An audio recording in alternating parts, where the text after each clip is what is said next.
I got fire department going. I don't know what to do. The car is stinking. It's to my right. It's up to my right. It's going down fast. I can't get out of the car. Come on, I got you. Come on. Hurry, the water's coming, ma'am. Come on, come on, come on. You're on a beautiful drive through the windy mountain roads. As you go around a bend, you lean over to get a look at the scenery below. That's when your hand slips and you go barreling through the guardrail. The good news is it'll be a soft landing, and the bad news, you're going to land in a huge lake. Here's Survive the Impossible, a sinking car.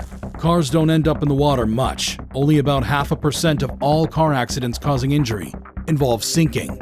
However, these accidents do still happen, and the numbers are higher than you might expect. Every year, an estimated 400 people drown in submerged cars in the United States alone. It's easier than you think to end up in a situation like this. When visibility is bad, all it takes is a wrong turn to go off the road and end up in a nearby lake. And during flash floods, waters can build up quickly and surprise unprepared drivers.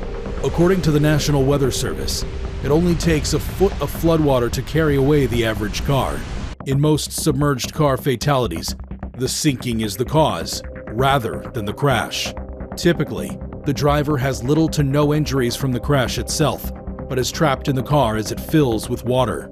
What's the first thing you should do if your car ends up in water?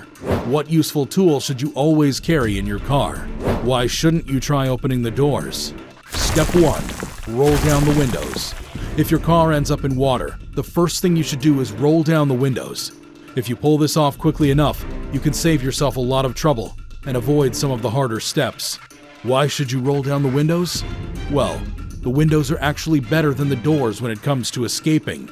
Because of the heavy pressure from the water outside, it's near impossible to open the doors while your car is sinking.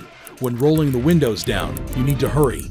If you wait too long, your car's electrical system may break down and leave you unable to control the windows.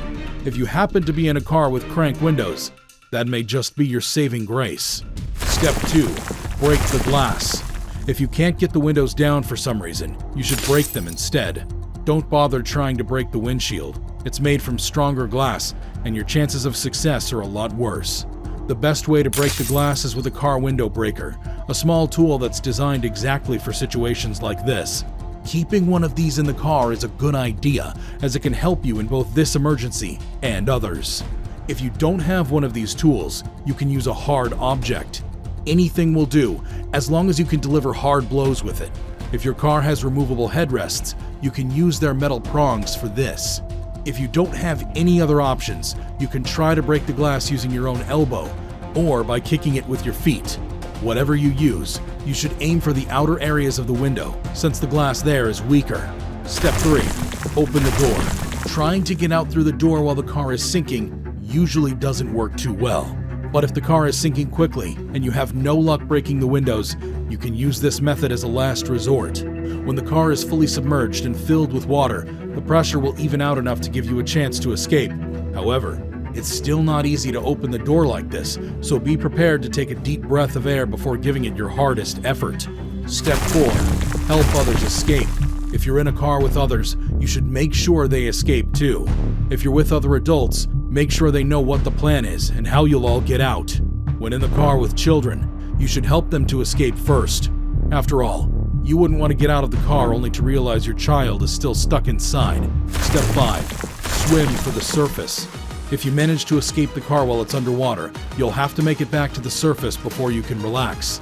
Underwater, it can be hard to tell which way is up, especially if the water is murky. There's one reliable way to know where to swim.